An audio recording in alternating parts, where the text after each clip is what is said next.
기도드리겠습니다.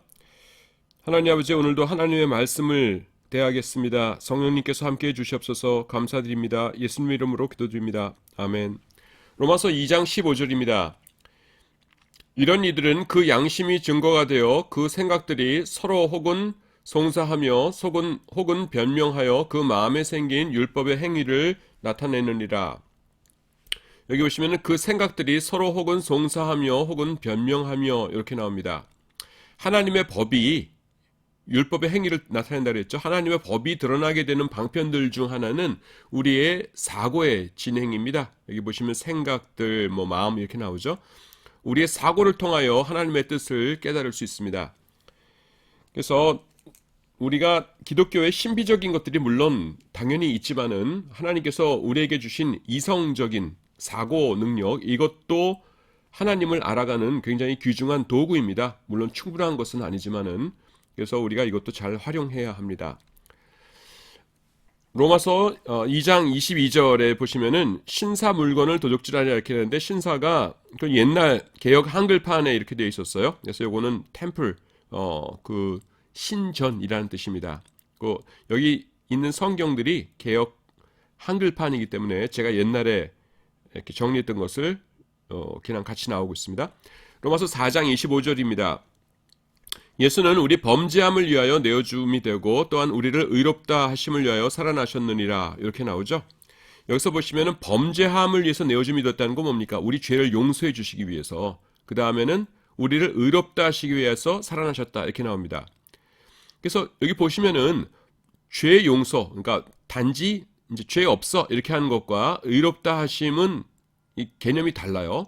죄 용서로 인해서 형벌은 면하게 되었죠. 그러나 의롭다 하심으로 하나님과 교제하는 새로운 신분을 얻게 되었다는 것입니다. 조금 더 설명하자면은 우리가 하나님 앞에서 죄인이었는데 하나님께서 막 분노하고 우리에게 진노를 쏟으려고 하고 계시다가 이제 죄가 용서됐으니까 에이 그래 이제 용서해 줬으니까 너를 미워하지 않으마, 요 단계까지가 죄 용서죠. 그 다음에는 우리를 의롭다 하셨다는 건 뭐예요? 우리가 참 좋은 사람이란 뜻이에요. 그래서 하나님과 교제하는 새로운 신분을 얻게 된 것입니다. 그것을 성경에서는 양자가 되었다, 이렇게 표현하기도 하고, 또 아들, 딸이 되었다, 자녀가 되었다, 이렇게 말씀하시기도 하죠. 자녀가 되었는데 그냥 네 방에서 하루 세 끼 밥 줄 테니까 알아서 먹고서 조용히 지내라, 이러진 않죠. 양자, 아버지로서 하나님을 아버지로 모시고 우리가 아들, 딸이 되었다면은 친밀한 교제가 있어야겠죠. 예. 그래서 여기서 죄 용서함 받고, 그 다음에는 또 우리가 하나님 안에서 의롭다 하심을 얻어서 하나님과 친밀하게 교제하게 된다. 그런 개념들이 여기 숨어 있습니다. 로마서 5장 15절입니다. 그러나 이 은사는 그 범죄와 같지 아니하니 곧 한 사람의 범죄를 인하여 많은 사람이 죽었은즉 더욱 하나님의 은혜와 또한 한 사람 예수 그리스도의 은혜로 말미암은 선물은 많은 사람에게 넘쳤으리라. 요것은 원죄에 대한 것인데요, 좀 중요한 것이기 때문에 설명을 조금 길게 해야 할 것 같습니다. 그림도 그려가면서 로마서 5장 15절 요거 하나만 여기서 읽었지만은 사실은 5장의 상당한 부분이 이 부분에 대한 설명으로 채워져 있습니다. 그건 뭐냐면은 원죄예요. 자, 우리가 죄라고 할 때에 두 가지가 있다고 보통 말하지요. 그 하나가 뭐냐면은 원죄이고요. 하나는 고범죄라고도 하고, 책에 따라서 아니면은 자범죄라고도 합니다. 요 두 번째 것은 이해하기가 쉬워요. 내가 일부러 짓는 죄입니다.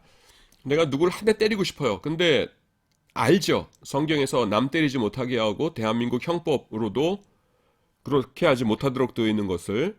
그래서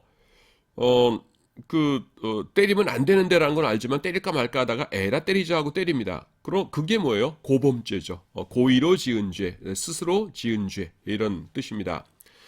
그런데 원죄라는 것이 있어요. 원죄는 뭐냐면은 우리가 아담과 하와의 자손이기 때문에 그냥 자동적으로 죄인이 되는 겁니다. 우리는 그냥 태어나자마자 우리 속에 죄를 안고 태어나요. 그걸 원죄라고 그럽니다. 그래서 우리가 자범죄를 아무것도 안 지었다 할지라도 원죄가 있는 사람은 자범죄를 안 지을 수는 없어요. 왜냐하면은 그 원죄라는 것이 그 우리 속에 이제 죄의 진액 같은 거거든요. 그래서 그냥 원죄를 가진 사람은 그냥 죄를 안 지을 수가 없어요. 근데 하여튼 이 고범죄를 제외하고서라도 모든 사람에게는 원죄가 있다 이렇게 말합니다. 그러니까 이게 사실 잘 이해가 안 되죠. 이해가 안 된다기보다는 억울하죠. 나는 아담과 하와 본 적도 없는데 그 사람들이 잘못한 것의 책임을 나도 공동으로 져야 된다? 그 사람들이 죄를 졌기 때문에 나도 죄인이라고 그 죄인의 범주 안에 들어가야 된다? 그거는 용납하기 좀 힘든 것 같아요. 근데 우리에게만 그런 것이 아니라 로마서를 처음 받아보던 그들에게도 용납하기 어려운 개념이었던 것 같습니다. 그래서 로마서 5장에서 사도 바울이 그거에 대해서 설명을 하고 있습니다. 제가 상당히 복잡한 논의인데 저도 뭐 다 이해한 건 아니니까 제가 이해한 부분만큼만 5장의 그 부분을 좀 설명을 드리도록 하겠습니다. 자, 여기 보시면은 첫 번째 아담이라고 나오고요. 첫 번째 아담, 그 다음에 예수님을 둘째 아담, 두 번째 아담 이렇게 말씀합니다. 이렇게 그림을 그릴 수가 있어요. 첫 번째 아담이 여기 있어요. 그리고 예수님이 여기 계십니다. 그러면은 내가 여기 있거든요. 근데 나보고 죄인이라고 그래요. 원죄가 있다고 그럽니다. 그게 왜 그러냐면은 아담과 하와의 자손이라는 그 범주 안에 속해 있기 때문에 자동적으로 내가 죄인이 되는 거예요. 그래서 요거를 뭐냐면은 죄의 전가라고 합니다. 죄의 전가. 신학 전문 용어예요. 그래서 나는 그냥 이 범주 안에 아담과 하와의 자손이라는 거에 있기 때문에 자동적으로 아담과 하와의 죄가 나에게 전가되어서 내가 죄인 취급을 받아요. 그런데요, 그것은 왜냐하면 아담이 우리의 대표이기 때문에 그렇습니다. 대표가 죄를 졌기 때문에 전부 다 똑같이 죄를 짓게 되는 거예요. 근데 성경에 뭐라고 말씀하시냐면은 지금 이게 예수님이신데요. 두 번째 아담이시라는 거예요. 그래서 예수님께서는 하나님의 말씀에 완벽하게 순종하셨죠. 그래서 다 성공하셨습니다. 근데 예수님을 믿게 되면은 예수님을 믿게 되는 새로운 하나님의 가족의 범주 안에 들어오게 됩니다. 그러면 이 안에 들어오면 어떻게 되냐면요. 이 경우에는 죄가 전가되었었는데 이번에는 예수님의 의로우심, 정결하심, 그것이 나에게 전가가 됩니다. 그래서 나는 의로운 자가 아니고 죄인이고 악한 자이지만은 내가 예수님을 믿어서 요 교회 공동체 안에 속한 자가 되었다는 사실 때문에 자동적으로 예수님의 의가 나의 것이 돼요. 아담의 죄가 나의 것이 되었듯이. 자, 왼쪽 오른쪽 이게 그냥 똑같죠? 그런데 어떤 사람이 이렇게 얘기할 수 있어요. 주님, 저는 이 원죄라는 걸 도저히 용납할 수가 없습니다. 내가 아담이라는 사람, 하와라는 사람 본 적도 없는데 그 사람이 잘못했으면 그 사람이나 자기들이나 책임을 져야지 그 잘못에 대해서 내가 왜 그 죄를 뒤집었습니까? 나는 그것이 싫습니다. 그러면 하나님께서 이렇게 말씀하실 거예요. 오, 그래. 네가 그렇게 생각한다면은 네 소원대로 해주기로 하마. 그래. 그러면은 너는 네가 알아서 죄를 지은 고범죄에 대해서만 책임을 지도록 하여라. 원죄는 너에게 적용되지 않도록 하겠다. 그런데 어쩌냐? 그 아담의 죄가 너에게 전가된다는 요 똑같은 원리를 사용해서 내가 예수님의 의가 너의 전가되도록 이렇게 만들었는데, 참 큰일 났다. 네가 아담을 본 적도 없다고 했듯이 너 예수님 본 적 없지 않냐? 또 아담의 죄가 나한테 내가 왜 책임을 져야 되냐고 하듯이 예수님의 의에 대해서 네가 한 일이 아무것도 없다. 하지만 네가 예수님 안에 있다는 것 때문에 죄가 전가된 것처럼 의가 전가된 것을 이렇게 내가 만들어줬는데 만약에 네가 아담과 너와의 관계가 상관없으니까 너는 이제 원죄라는 걸 거부한다고 한다면은 여기서도 예수님과 너와의 관계가 거부된다. 그래서 예수님의 의는 너에게 전가되지 않는다. 죄가 전가되지 않으니까 의도 전가되지 않는 거예요. 똑같은 개념이죠. 그러니까 네가 획득해야 될 의는 그러면 예수님 관계없이 네가 알아서 획득하도록 하여라. 근데 너 사는 일 보니까 일주일에 2번씩은 너 십자가에 못 박혀야 되겠는데 이러시는 겁니다. 그러니까 여러분 어때요? 지금 예수님의 그 십자가 사역 그것으로 인하여서 우리가 공짜로 값없이 예수님의 의를 우리가 힘있게 되는 요것이 있기 전에 왼쪽만 보면은 요건 어때요? 억울한 거죠. 그렇죠? 예, 내가 왜 아담과 하와의 죄를 책임져요? 이게 억울한 것인데 똑같은 원리를 하나님께서 어떻게 사용하셨어요? 우리를 의롭다 하시는데 사용하셨어요. 첫 번째 아담 안에 있기 때문에 우리가 그의 죄에 동참하게 된 것 같이 우리가 예수님 안에 있기 때문에 우리가 예수님의 의로우심에 동참하는 자가 된 것이에요. 그래서 이거를 같이 보면은 왼쪽에 있는 이것이 저주만은 아니죠. 이것이 오히려 축복이 될 수가 있는 것이죠. 그래서 요거를 설명하고 있습니다. 그래서 첫 번, 그 성경에 그림은 없으니까 그 말로 이거 전부 다 첫 번째 아담, 두 번째 아담, 첫 번째 아담 안에서 죄가 더한 것 같이 의가 더했고 막 이렇게 복잡하게 나오니까 이게 무슨 소리 하고 이렇게 보통들 지나가는데 5장 읽으시면서 그냥 요 그림 생각하시면 돼요. 딱 요겁니다. 자, 그걸 그림을 이렇게 기억하시면서 깔때기처럼 2개 있었죠. 기억하시면서 요거 보세요. 이 은사는 그 범죄와 같지 않아요. 범죄. 곧 한 사람의 범죄를 인하여 아담이죠. 인하여 많은 사람이 죽었어요. 이 안에 있는 사람은 다 죽은 거예요. 원죄 때문에. 더욱 하나님의 은혜와 또한 한 사람 예수 그리스도의 은혜로 말미암아 예수의 은혜 이 선물로 말미암아 많은 사람에게 이 은혜가 넘친다. 이렇게 나옵니다. 여기는 대표적으로 하나만 제가 한 구절만 가져왔는데 5장에서 계속 반복해서 요 말씀하고 계세요. 근데 그림이 없이 말씀만 하니까 아이고 무슨 말인지 모르겠다 그러는데 지금 이해가 되실 것 같습니다. 자, 요거 읽어볼까요? 아담의 원죄를 우리에게 적용하는 것은 그 자체로서는 우리에게 불리하고 억울한 일이에요. 하지만 그 전가의 원리를 통해서 그리스도의 의가 우리에게 전해집니다. 아담이 우리의 대표이기 때문에 우리에게 그의 죄가 전가되는 것이 없다면요. 그 프레임, 그 틀이 없다면은 예수님이 우리의 대표이시기 때문에 로마서에서는 두 번째 아담이라고 나오죠. 대표이시기 때문에 그의 의가 예수님의 의로우심이 우리에게 전가되는 일도 없을 것이에요. 우리에게 저주와 같았던 이 같은 그 프레임, 이 틀을 하나님께서는 우리를 구원하시기 위한 구원의 프레임으로 바꿔주신 것이죠. 죄의 전가, 의의 전가. 자, 이해가 되셨을 줄 압니다. 로마서 6장 9절 보겠습니다. 이는 그리스도께서 죽은 자 가운데서 사셨음에 다시 죽지 아니하시고 사망이 다시 그를 주장하지 못할 줄을 알미로다. 읽습니다. 어찌 죽음이라는 사실 하나만이 예수님을 주장하지 못하겠습니까? 죽음은 사탄의 대표적인 세력이요 무기입니다. 그것이 무장 해제를 당했으니까 이제 주님 앞에서는 또 그분을 의지하는 자 앞에서는 전혀 힘이 없는 것입니다. 가장 강력한 죽음이 정복을 당했으니까 다른 무기들은 당연히 힘을 잃은 것입니다. 무슨 말인지 아시겠죠? 예, 사망이 다시 그를 주장하지 못한다. 이렇게 말씀하세요. 그리스도 또 그리스도를 믿는 자들을. 그래서 우리는 사망이 별 의미가 없지요. 엄밀하게 말하면 자 보세요. 다른 사람들은 죽으면 두려워서 벌벌 떨잖아요. 왜냐하면 영이 아는 겁니다. 사람들이 왜 죽음 앞에서 벌벌 떨어요? 그 죽음 이후에가 뭐가 있는지 모른다고들 얘기하잖아요. 근데 그건 자기 의식이 모르는 거지 영혼은 아는 거예요. 죄인인 영혼은 이제 지옥이 기다리고 있구나 하는 걸 아니까 악착같이 그 죽음을 피하려고 하죠.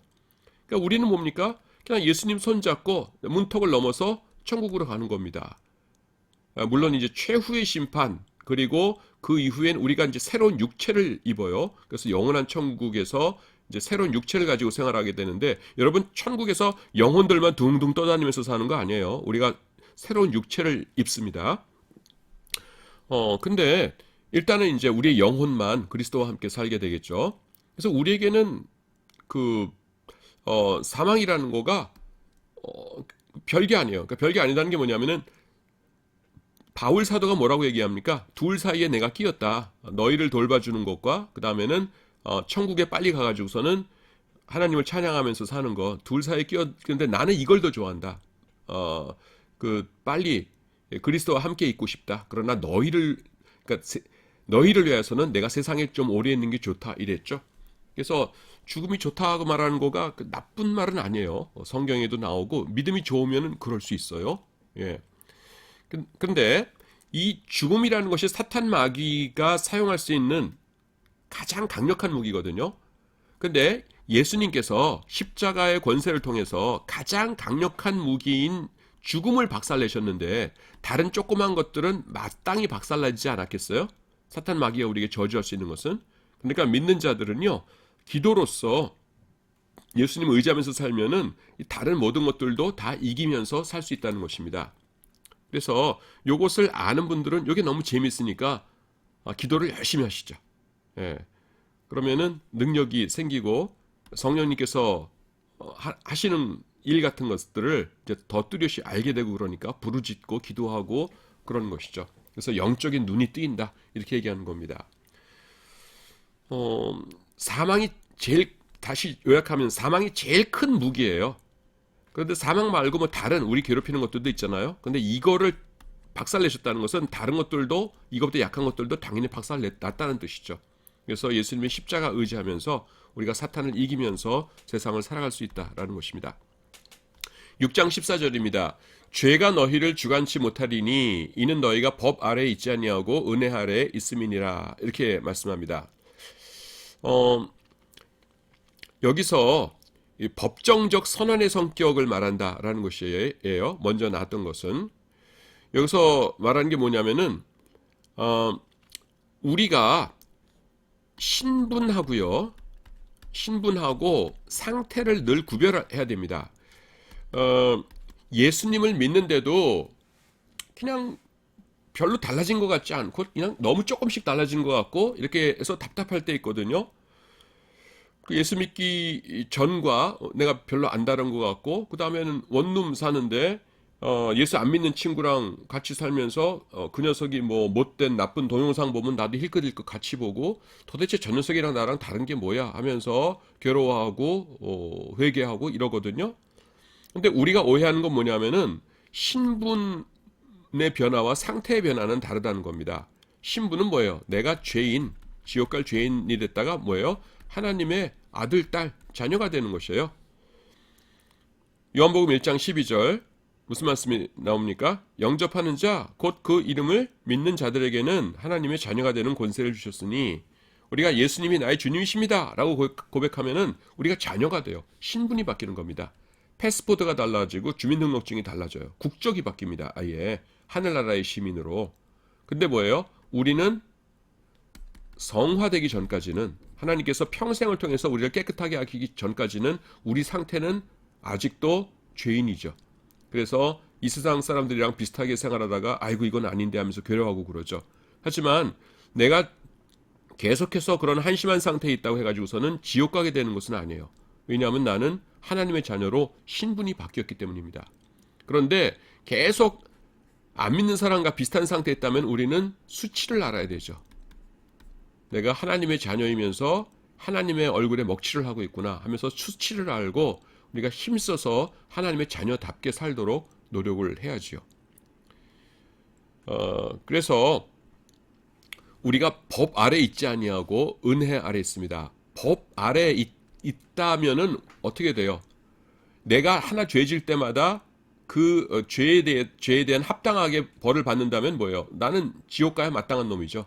하지만 지금은 뭐예요? 은혜 아래 있어요. 은혜는 뭡니까? 우리가 죄인이지만은 우리의 신분을 바꿔주신 것이에요.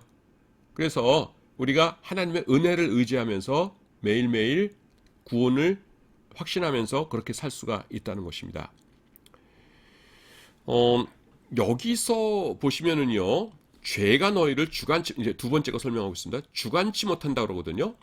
근데 주관하다, 컨트롤한다는 것인데 주관한다는 건 뭐예요? 어떤 인격체만 하는 거죠. 냉장고가 그 밥그릇을 주관한다 뭐 이런 건 아니잖아. 주관한다는 것은 항상 인격체가 하는 일이죠. 그래서 죄라는 것을 여기서는 사탄 마귀의 세력으로 이렇게 말씀하고 있습니다. 그래서요, 우리가 하나님의 은혜 아래에 있기 때문에 은혜 아래에 있다는 게 뭐예요? 하나님이 내 편이시라는 겁니다.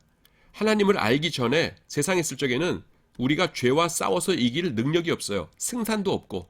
죄의 머리가 누구입니까? 사탄 마귀거든요. 사탄 마귀보다 강한 인간은 그 누구도 없습니다.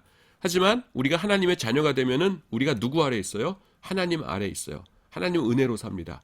그렇기 때문에 우리가 사탄 마귀에 대해서 죄에 대해서 대적하기만 하면은 우리가 결심을 안 하고 움직이질 않아서 그렇지 죄와 싸우겠다라고 하면은 그 어떤 죄든지 우리가 대적하여 이길 수 있다라는 것입니다.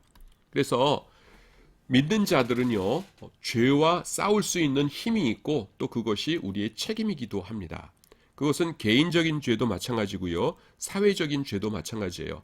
그래서 여러분 전 세계적으로 볼 때 기독교가 발달한 곳이 인권이 이렇게 높아지고 평화롭고 인권이 보장되고 살기 좋습니까? 아니면 기독교가 없는 곳이 살기 좋습니까?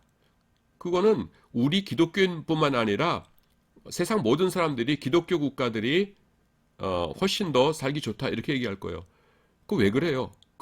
그건 뭐냐 하면은 수백 년 혹은 수천 년 동안 그 나라에서 주의 백성들이 죄에 대항해서 싸운 결과입니다. 근데 그것이 개인의 죄도 있지만은 사회적 죄들, 악한 제도들 이런 것에 대해서 싸운 결과예요.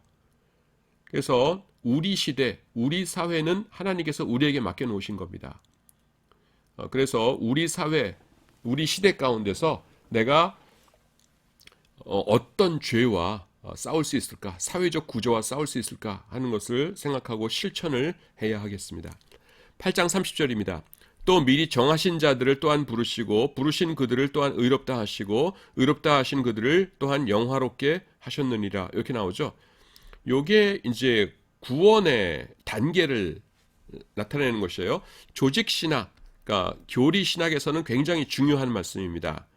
우리의 구원이 어떻게 이루어지느냐? 하나님께서 처음에 우리를 정하신다.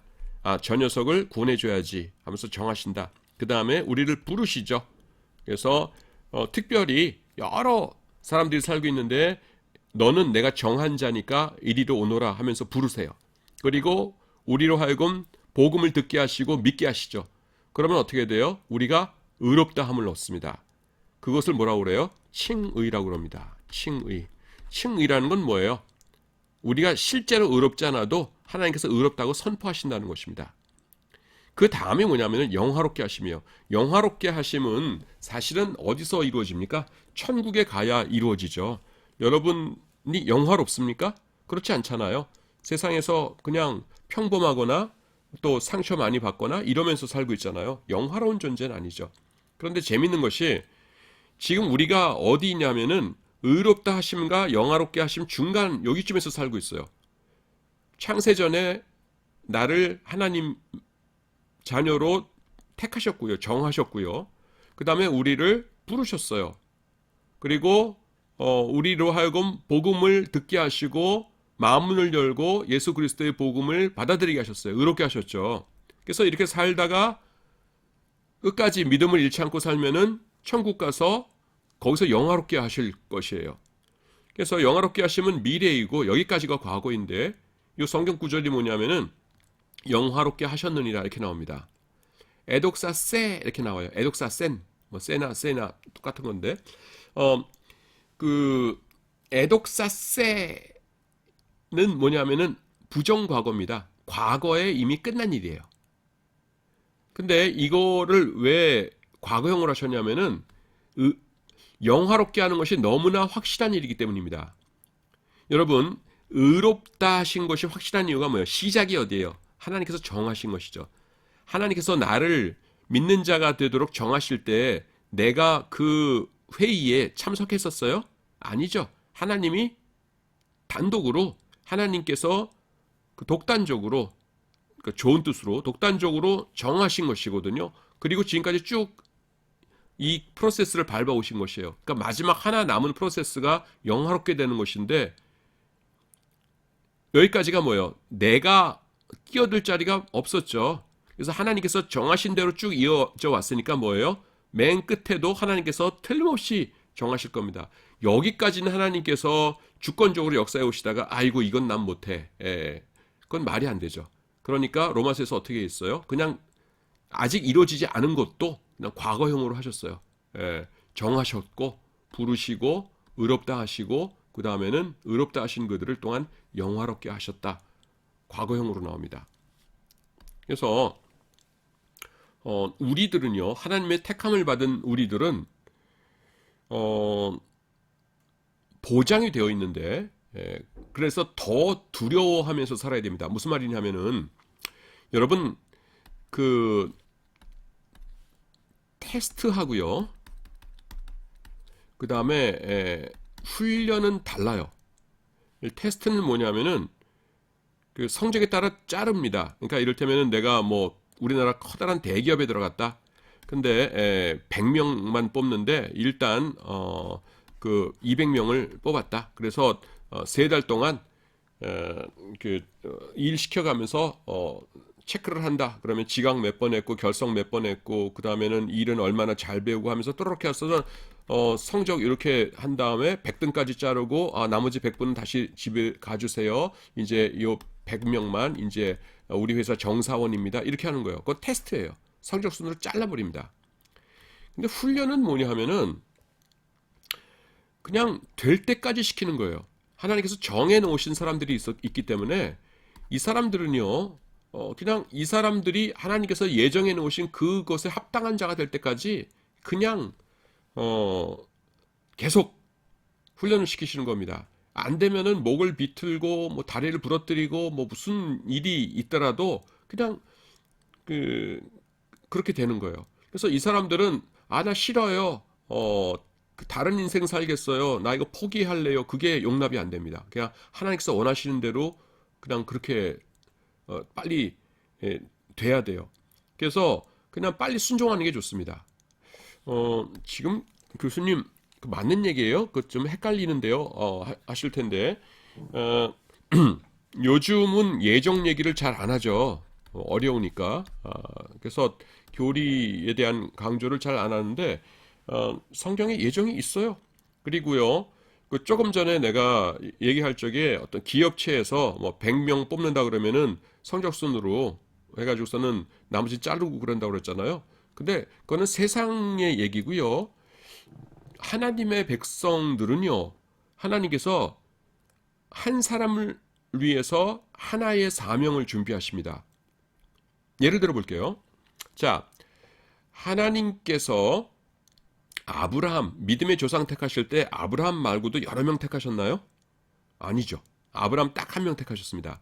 자, 중동 지역에서는 아브라함 택하시고, 그 다음에 일본에서는 다나카상을 택하고, 다나카.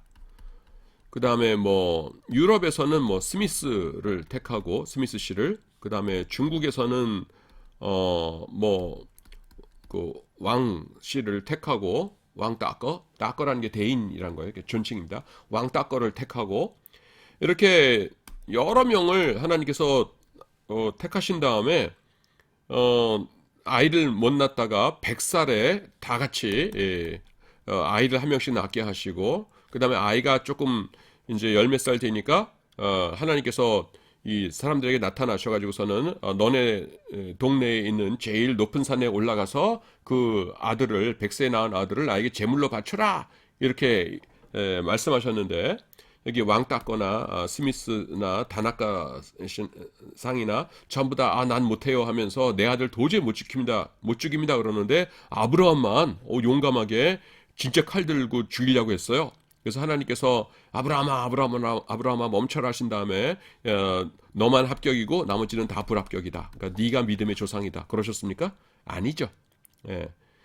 그냥 아브라함 한 사람 택하셨어요. 그래서 아브라함을 평생 따라다니시면서 이렇게 그 훈련시키셔가지고서는 믿음의 조상 만드신 겁니다. 또 딴 예 들어볼까요? 뭐 성경에 굉장히 많아요, 여러분. 이를테면은 요셉, 모세를 예를 들어 볼까요? 모세. 자, 애굽 궁전에 그 바로의 딸의 공주의 아들로 들어간 거 몇 명 있어요? 모세 달랑 한 명입니다. 하나님께서 아기들 한 20명 이렇게 준비해 가지고서는 궁전에 들어가게 하신 다음에 그 다음에 나이가 되었을 적에 이제부터 그 이스라엘 지도자가 될 사람을 뽑는 시험을 보도록 하겠다 해가지고서는 시험 봐가지고서는 모세 네가 제일 점수가 높다. 너는 이제 2차 훈련 들어가기로 하겠다. 광야에 나머지는 그냥 집에 가라. 이러셨습니까? 아니에요. 그냥 모세 달랑 한 사람입니다.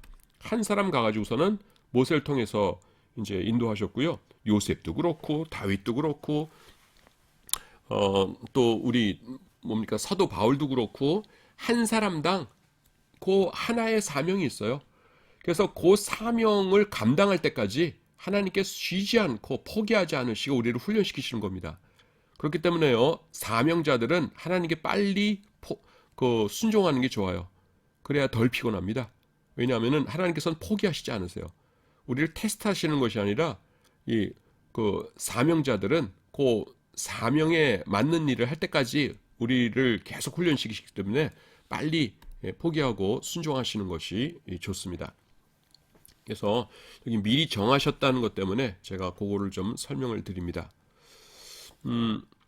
그래서 말씀드리는데요. 제일 중요한 기도 가운데 하나가 뭐냐면은 사명 알려달라는 기도입니다. 각자마다 사명이 있거든요. 그래서 특히 여러분들 젊은 사람들이니까 젊은이들은 하나님 내 사명 뭐예요? 하면서 그 사명 알려달라는 기도 드리시기 바랍니다. 근데 사명 알려달라는 기도는 잘 응답 안 하실 수도 있어요. 그러니까 무슨 말이냐면은 그 대상자가 내 사명이 이거라는 것을 잘 알았을 때 사명을 이루는데 도움이 되는 경우도 있고, 이를테면은 너는 음악가로서 찬양 사역자로서 내가 쓰겠다라고 하신다면은 빨리 그걸 깨달아야 악기 연습도 열심히 하고 뭐 이렇게 준비를 잘 하겠죠. 그렇게 좋은데 하나님께서 보실 때에 나중에 아주 크게 쓸 인물이기 때문에 젊은 시절에는 고난을 당하는 것이 필요하다.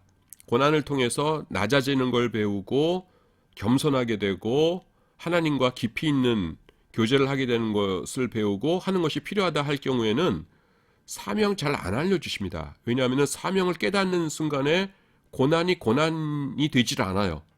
예. 우리가 드라마 보면은 주인공이 아무리 고생을 해도 편안하게 보죠. 왜냐하면은 나중에 잘 될 걸 아니까. 마찬가지로 고난 중에 있는 사람에게 네 사명이 뭐다라는 걸 알게 해주시면은 그다음부터 고난이 안 되게 돼요. 그러면은 그 고난의 훈련 효과가 없어지게 됩니다.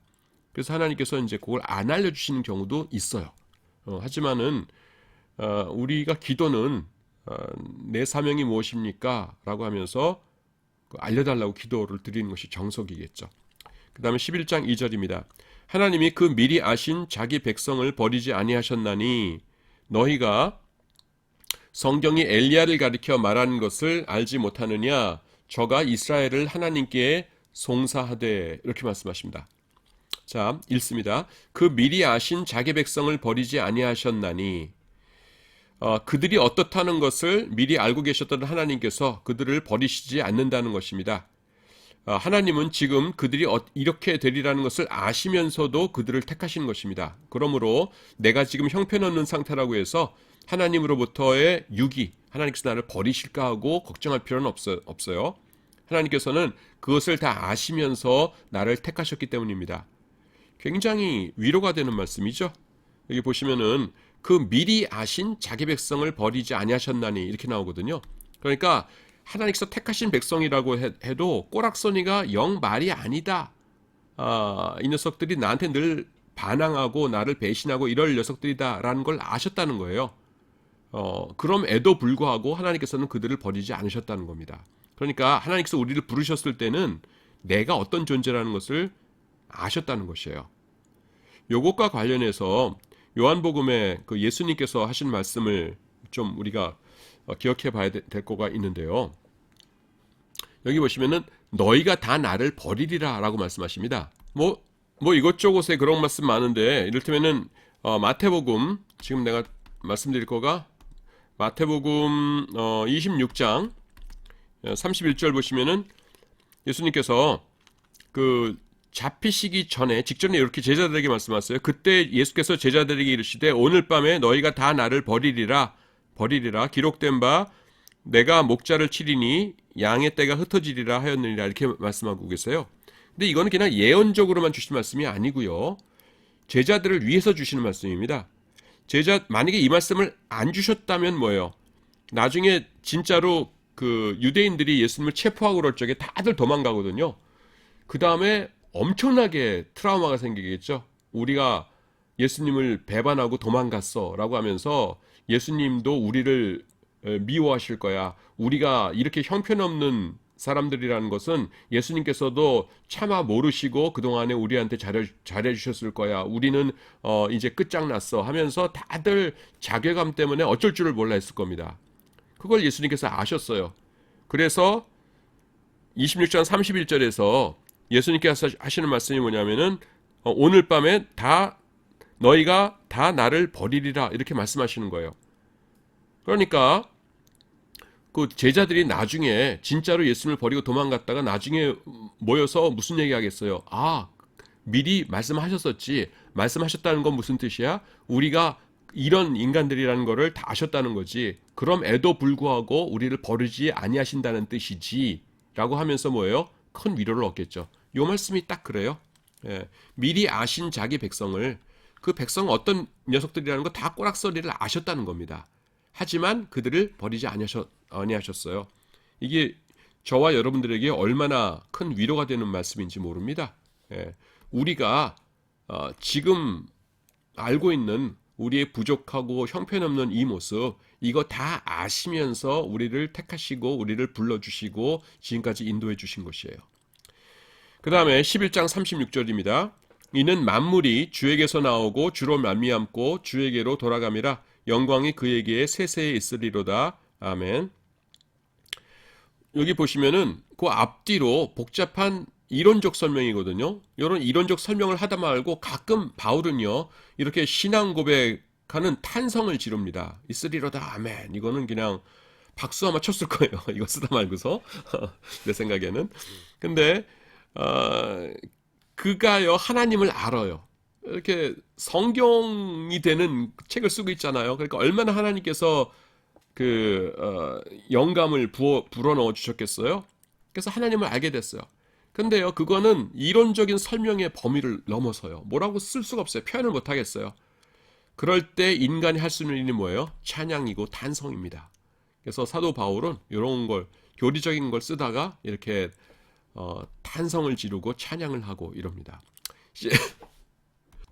14장 3절입니다. 먹는 자는 먹지 않는 자를 업신여기지 말고 먹지 못하는 자는 먹는 자를 판단하지 말라. 이는 하나님이 저를 받으셨음이니라. 이렇게 말합니다. 율법적인 기독교인들은 먹지 않는 자에 속할 것입니다. 그들은 다른 일을 자신의 잣대로 판단해서는 안 됩니다. 그러나 율법적이 아닌 기독교인들은 율법적인 기독교인들을 업신여겨서도 안 됩니다. 여하튼 결론은 그리스도의 영이 있는 것이 확실한 이상 서로를 판단해서는 안 된다는 것입니다. 여기서 말하는 게 뭐냐면은 어떤 사람들은요, 그러니까 먹는 거를 고기 같은 거는 안 먹고 하면서 이렇게 먹어야 될 건 먹지 말아야 될 것을 막 나눈다는 것이에요. 그런데 진짜 믿음이 좋은 사람들은 어떻게 하냐면은 모든 것은 하나님께서 우리에게 주신 것인데 그까짓 거 차이가 무슨 대수야 하면서 이렇게 먹는다는 겁니다. 그런데 그들 사이에 서로 판단하면서 네가 잘났네, 내가 잘났네 그러면 안 된다는 것이에요. 왜 그러냐면은 먹고 안 먹고의 문제보다도 성도 간의 화합이 훨씬 더 중요하다는 것입니다. 그래서 그런 것 가지고서는 판단하지 말아라라는 것입니다. 그래서 우리가 알아야 될 것은 뭐냐면은 뭐가 진짜 중요하고 뭐가 부수적인 것이냐라는 것이에요. 그래서 부수적인 것들 가지고서는 서로 이렇게 판단하고 그래서는 안 된다라는 것입니다. 제가 전도사 시절에 깜짝 놀란 것을 하나 말씀드리자면은 제가 큰 본교회는요. 제가 큰 그 제 모교회라고 해야 되죠. 모교회는 기도실에서 방석이었어요. 그래서 기도할 적에는 항상 방석에서 무릎 꿇고서 이렇게 기도하도록 했었어요. 근데 전도사로 갔더니만은 거긴 기도실에다 의자를 놨더라고요. 근데 의자에 이렇게 앉아서 기도를 하는데 우와, 그게 얼마나 불편한지. 그러니까 하나님 앞에서 너무 건방져진 거예요. 제 자세가.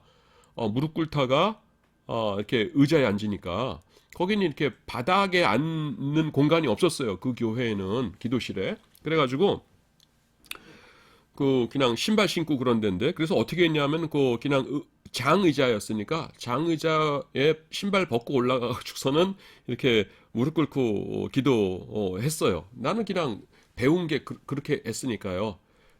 근데 그렇다고 해가지고서는 무릎 꿇고 기도하는 사람들이 더 우월한 것이다. 뭐 그런 식으로 생각하지 말라라고 하는 것입니다. 그래서 기독교인들 사이에서는 판단을 함부로 하면 안 된다라는 것이죠. 어, 제가 이제 유학을 갔었는데 네덜란드에서 이제 유학을 했는데요. 네덜란드 교인들은 뭐가 강하냐 하면은 성경을 읽고 그다음에 교리 공부하는 거가 엄청나게 강합니다. 그러니까 우리나라는 그 반면에 이제 기도하는 것들이 많았고 요새는 기도보다는 찬양들을 더 하는 것 같은데 하여튼 그래서 네덜란드에서는요 매 끼니마다 매 끼니는 제가 모르겠고 저는 저녁 식사에 초대받았으니까 저녁 식사에 가 보면은 그 식탁 옆에 가족 수만큼 성경책들이 있어요.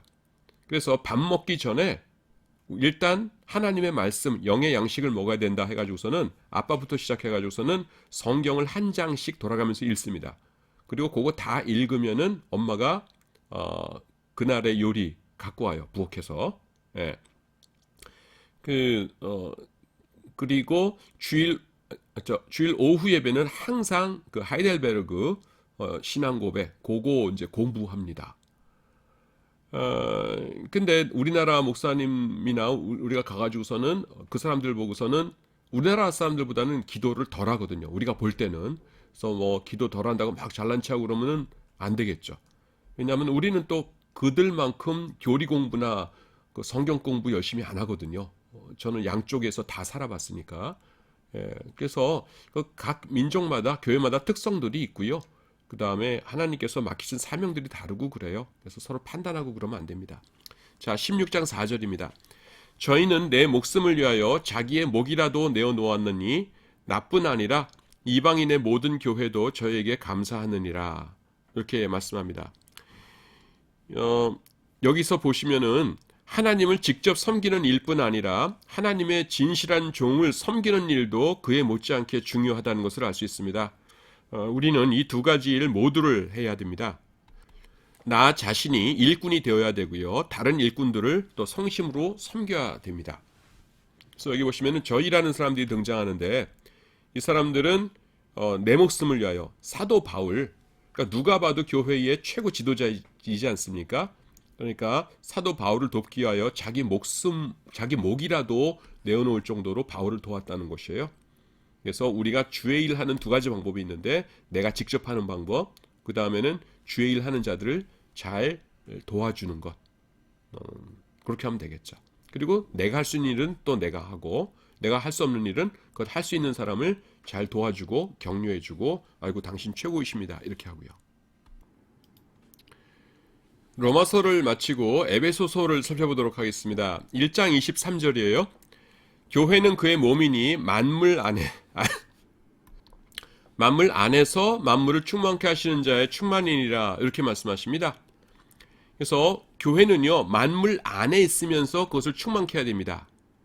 여기서 배울 수 있는 교훈은 뭐냐면은 교회는 세상의 일들 가운데 속해 있어야 돼요.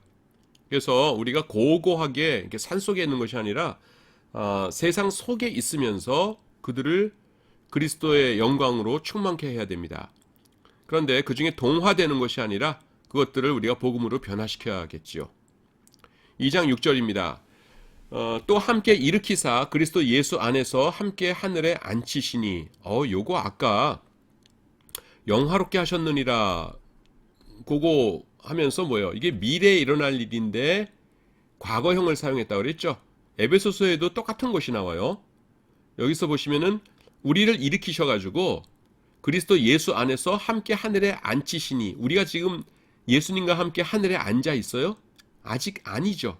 그런데 뭐예요? 과거형입니다. 여기 앉혔다라는 것이, 이건 뭐예요? 우리의 승리, 우리의 영광은 보장되어 있다라는 것입니다.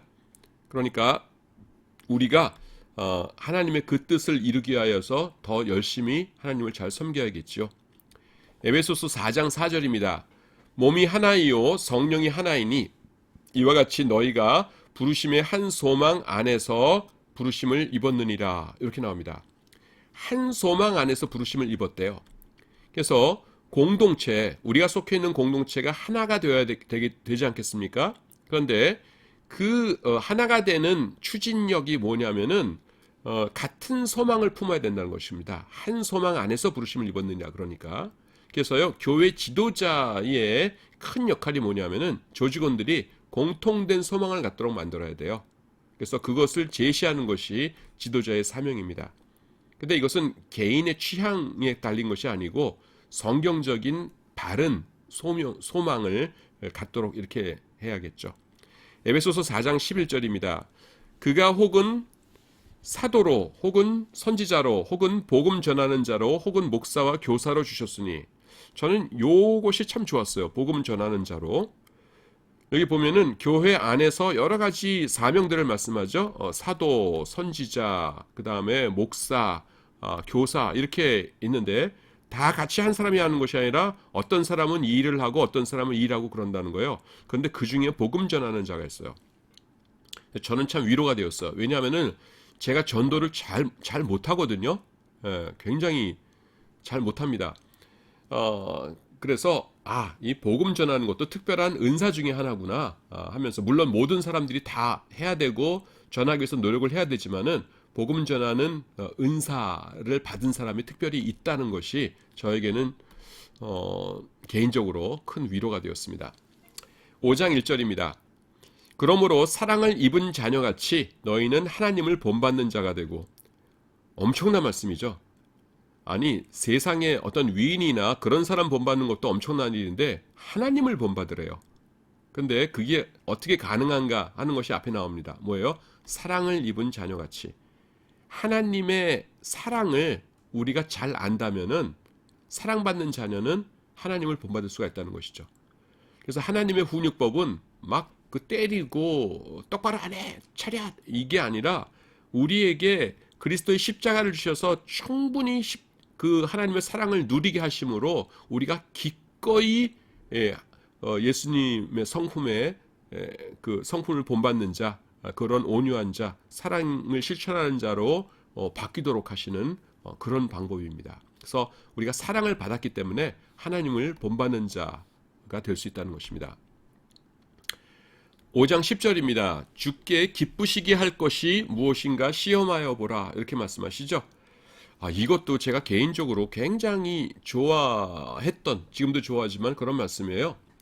그건 뭐냐면은 저는 하나님의 말씀, 내가 이제 여기 있는데 앞으로 앞으로 내가 살면서 어떤 길로 가야 될지 하나님의 뜻을 알기 전에는 한 발자국도 움직일 수 없다고 생각했어요. 그래서 늘 기도하면서 주여 나를 향하신 하나님의 뜻이 무엇입니까? 알게 해 주시옵소서 그러는데 잘 응답 안 해주시거든요. 안 알려주시거든요. 그래서 굉장히 낙심했어요. 그런데 그러다가 요 구절을 발견했어요. 기쁘시게 할 것이 무엇인가? 시험해보라. 한번 테스트해보라. 그러니까 내 마음속에 이것이 하나님의 길인 것 같은데 하면서 이렇게 움직여보라는 겁니다. 일단 확실하게 저거 없더라도. 근데 이게 맞아요. 왜냐하면은 일단 내가 이렇게 하나님께서 정해주신 길이 이렇게 있는데 일단 움직이기 시작하면은 하나님께서 툭툭 치셔가지고선 여기로 가라, 그 다음에 툭툭 치셔가지고 이쪽으로 가라 하면서 나를 인도해 주실 수가 있죠. 근데 이 길이 얼마나 복잡하고 힘든데 여기 가만히 앉아가지고서는 주여 앞으로 갈 길을 세세토록 알려주시기 전에 내가 한 발자국도 움직이지 않겠습니다 그러면은 하나님도 참 난감하실 것 같아요. 그래서 우리는 마음에 확신이 드는 대로 주님께서 이건 기뻐하실 거야 하는 그런 확신이 들면은 일단 움직이면서 해보는, 시험해보는 그런 자세를 취한다면은 훨씬 더 우리 신앙생활이 좀 더 쉬워지지 않을까 그렇게 생각을 해봅니다. 자, 오늘은 여기까지 살펴보았습니다. 여러분 수고하셨습니다.